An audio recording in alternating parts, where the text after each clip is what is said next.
Við fréttum á mæðgunum Bogu Kristínu og Hildi Bogu þar voru að undirbúa sundferð í jökulkaldan foss.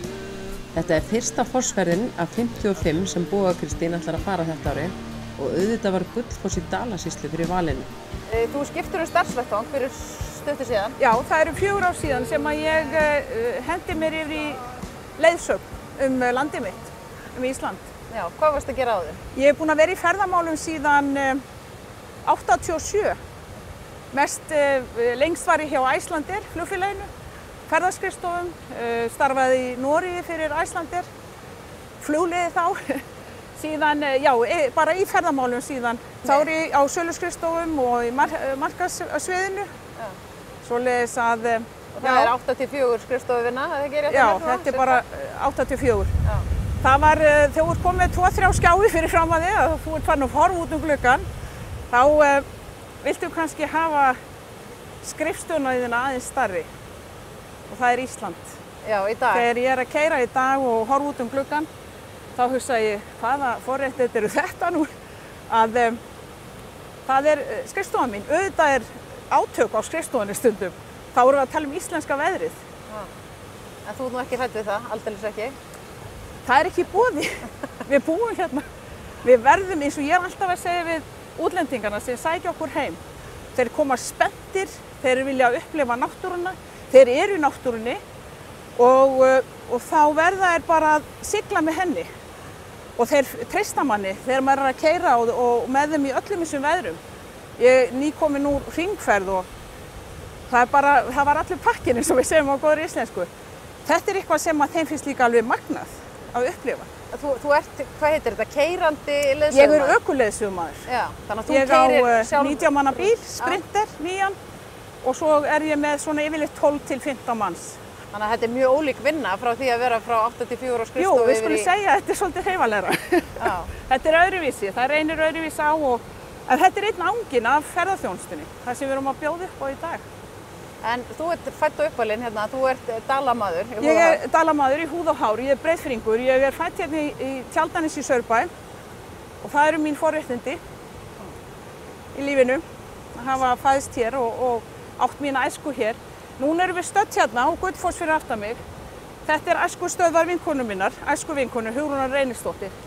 Svoleiðis að ég dvaldi mörgum stundum hérna með henni og hef gert og er enn að. Talandi um að þora að gera eitthvað öðruvísi og láta vaða. Já. Þú byrjaðir hvað, fertug að... Þegar ég var fertug, það var svolítið áfangið að verða fertugur. Mér fannst hræðilegt að verða 30, en fertug fannst mér bara gaman, að hellast yfir ár. Svo hugsaði ég, býttu, þarf ég ekki að fara að gera með einhver markmið? Hvar eru öll þessi markmið? Það er allir að búa til markmið, ekki ég. Svo ég hugsaði, já, heyrðu, klífa 45 tinda, bara að byrja að æfa. Svo líða 5 ár mjög hratt og þú fyrir að hugsa, býttu, það er að koma að þessu. Þá er bara ekkert annað en að bretta upp ermar og byrja. Svoleiðis að ég hafði markmiði 721 meter og hærra. Já, fjöll þyrfti að vera 721 meter. Já, og svo upp úr. Já. Eins og glerútashringurinn, ég tók glerútashringinn á 24 tímum og 24 tindar, þú veist, þetta er bara eitt af þessu. Já. Svoleiðis að æfingavöllurinn minn er bara landið mitt. Þannig að þá klippstu 45 tinda? Já. Já. Hvað gerður þú svo þegar þú varst 50? Þegar ég var 50, þá var ég búin að vera í sjósundi 7 ár, svo það var ekkert annað en að synda 50 firði. Okay. Svoleiðis að þeir sem sagt hérna voru teknir þegar ég var 50. Þegar ég var búin að synda 38 firði á 6 dögum, þá sagði ég, jæja, er ekki bara allt til að fara að hvíla? En þetta er magnað. Það sem að ef ég ber saman tindana við sjóinn, þegar þú ert upp á tindunum, þá ertu með gríðarlegt útsýni ef það vel viðrar og sérðu landið eitt öðruvísi. Þegar þú ert að synda, þú ert eins og landmannsmaðurinn, þú ert að koma bara syndandi og sérðu landið upp, sérðu allt öðruvísi. Það er allt öðruvísi. Þú ert komin út á miðjan fjörð. Þú sér öðruvísi dýralíf, það er náttúrulega fiskurinn í sjónum og endur og fuglar. Svo þetta er stórkostlegt. Þannig kynnist við landinu. Nú er 55 ára afmælisár, eða ekki? Það er hellast yfir mig, jú, það er í maí. Og hvað er að fara að gerast núna eftir smástund? Það er fyrsti fossinn, 55 fossar á Íslandi. Og ég vil náttúrulega byrja hér, því þetta er mér kært. Þetta er Gullfoss fyrir aftan okkur. Gríðarlega fallegur foss eins og þið sjáið fyrir aftan og auðvitað á fólk ekkert að vera að þessu, en ég ætla að gera þetta í leyni, ég ætla ekki að taka útlendingana með mér. Nei, Ég ætla að paufast við þetta í svona frítugum. Ég full klædd, en samt mér alveg pínu kalt hérna. En þú ætlar að skella þér hérna undir? Ég ætla að skella mér undir, já. Það sko, ég hafði eitthvað verið að hugsa þetta, sko, að fara eitthvað og svona, vera eitthvað með hendurnar út í loftið og eitthvað, en svo alltaf við fossana, þetta